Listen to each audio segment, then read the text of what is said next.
What's up guys, Heatking here, bringing you a live reaction to the new Resident Evil Final Chapter official trailer that just popped out about 20 minutes ago. Finally, I've been waiting to see this for ages. Man, I don't know why I'm excited. I mean, the teaser, for the most part, the teaser was okay. It was like Resident Evil meets Mad Max, so I'm kind of liking the vibe and the style and the grittiness of that. But is the film going to be good? I don't know. Let's find out. Here we go. Starting now. So straight away we're just starting with action sequences here. We see a little clip show. Okay, that was the official trailer. Ooh, Washington DC. It's dead. Everyone's dead.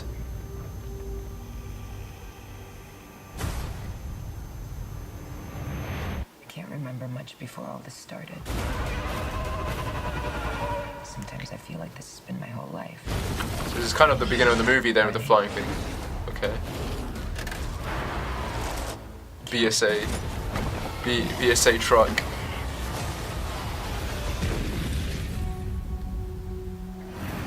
My name is Alice, and this is my story. The end of my story. 10 years ago in Raccoon City, there was an outbreak. Oh! Oh, are they explaining it finally? It spread across the world within days. One way or another, our world is coming to an end. The question is, will we end with it? I think I just saw old Alice there. What was that? Imogene. Shining. Developed an airborne antivirus. It would destroy the T-virus. I have no reason to believe a word you say. True, but I can offer you something you want very much. What is that? Revenge. We can end all this. I have to get to the Hive. We go together.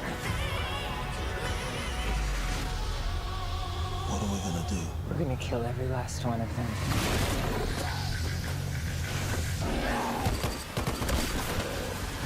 Grab some gear.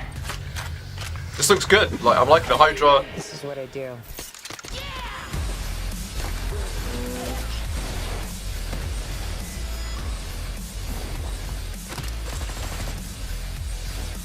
We played a long game, you and I. But now it's over. Oh, the new dogs here.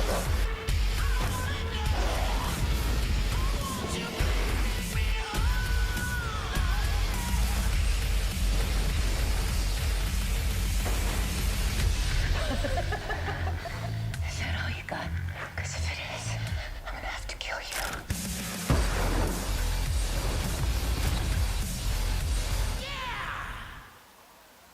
Was that it? That was it. It was cool. I like the style. I like. At least it gives us a confirmation of how this movie is going to start. I mean, it is a bit of a piss take that all the game characters are dead. I mean, that's the one thing going into this. It's going to piss me off. It's what pissed me off about the end of Resident not Apocalypse. It's when I watched Extinction. Even though a lot of people say that's probably the best one in terms of how it's filmed and that, I agree, it probably is. But like in terms of following its own continuity, it shat on itself by just jumping forward in time and revealing that the world was dead, instead of, you know, making a movie that took place straight after two and answering some of the plot questions from that and developing some of the characters and, you know, gradually going into that route of the world being taken over. And then we cut to Afterlife, which was just a complete utter mess. Like the way it was filmed, the way the style was, I hate it, absolutely hated that, especially with the fact that they cut so much stuff out. The original ideas they had for it sounded so much better. And then Retribution, in my opinion, is a fun film, very fast-paced fun film. At the same time, it's it's more annoying, but compared to Afterlife, I think the style of that is a lot better, just because it's more faster paced. And, you know, again, you got the game characters. I did like Kevin as Barry Burr, and then Joe and Alice fight was pretty badass. But overall, again, there's just something dodgy about the way it's filmed. Like, Paul Anderson doesn't know how to make. I don't understand how he went from the first Resident Evil to directing Afterlife and Retribution like that. Like, it just feels so weird how it's done, and I think that I mostly blame it for the slow motion segments. But this one looks good. Like the cinematography and the action actually looks very fast paced and good. None of that fake wire shit, if that makes sense. And the variety of monsters you got look cool as hell. So yeah, I'm enjoying what I'm seeing. I'm curious how much of a role Wesker has, but to be honest, I don't really like Sean Roberts' portrayal, so I really couldn't care. I prefer Isaac as the villain. Ian Glein. Ooh, I managed to get his autograph once. Is an awesome actor. You know, he's Jorah Mormont, man. He's great. So yeah, and he's, you know, Isaac as a villain in these films, I think has been the best one. So like the fact they brought him back kind of in this final movie, that's wicked. That's cool. So I'm curious how they can explain his survival. Or is he a twin brother? Or is he a clone? I'm getting sick and tired of the clone shit, but it is what it is. Looks good. Looks good. Looks decent. Could be the best one if it answers some of the questions. I mean, the way they cut to that, what was that thing? What do you call that? Cable card, and the way they tried to explain it, that's how the virus spread, like what certain people escaped, and then that's how it. If they're gonna explain all that, I mean, I think I read an interview where Anderson said that this movie's gonna answer every single thing that was never answered about the previous movies. So fingers crossed it'll do that, because, you know, I want some details. I want to know what happened to certain characters. Again, rumors that maybe Wentworth Miller did a cameo or not, so I'm hoping Chris comes back in some capacity. Though to be fair, I rather would prefer that Jill was in this more than Chris, but then again you got Claire and Chris, so it kind of makes sense. But like, I don't know, man. I'm hoping they explain what happened to Angie again.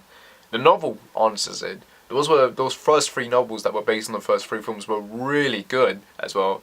Actually, the third one especially, because there was actually that story that explained how the virus spread, etc., etc. But then they skipped the 4th one, and then they got a different writer for the 5th one, which was absolutely terrible. Same writer for the next one that they're getting. Like it's just such a disappointment. It was a franchise that started off good. You know, 1 and 2 in my opinion are very decent films in terms of an adaptation in its own universe. But then to jump straight to the 3rd one, like, and then the 4th, and one of the reasons I hate this franchise, or I'm very disappointed with it, is the simple fact that they shat on their own continuity. Like, they could have. I'm all for doing your own thing in your own universe, but as long as it makes sense and, like, you know, flows well. It's like Full Metal Alchemist. Like, you've got the original series, and then you've got the Brotherhood series that is based on the manga, and in a way both of those series are good in their own way. You know, they got different endings and characters, but they're good in their own way.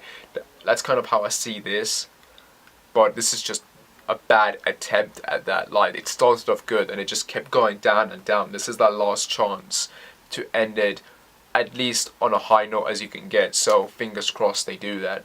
But yeah, overall it looks like it's going to be a decent fun. If it's a long film, again, if it's over 2 hours, or at least 2 hours like the first movie was, an hour 40, hour 50, I will watch this in cinemas. I will actually pay to watch this in cinemas.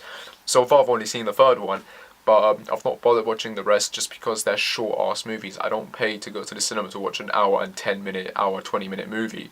It has to be an hour and 40 to 2 hours for me to give a crap, so better be a long film, otherwise a waste of time in my opinion, a waste of money. I might as well just wait for the DVD or something. But yeah, looking, again, as I always say, decent.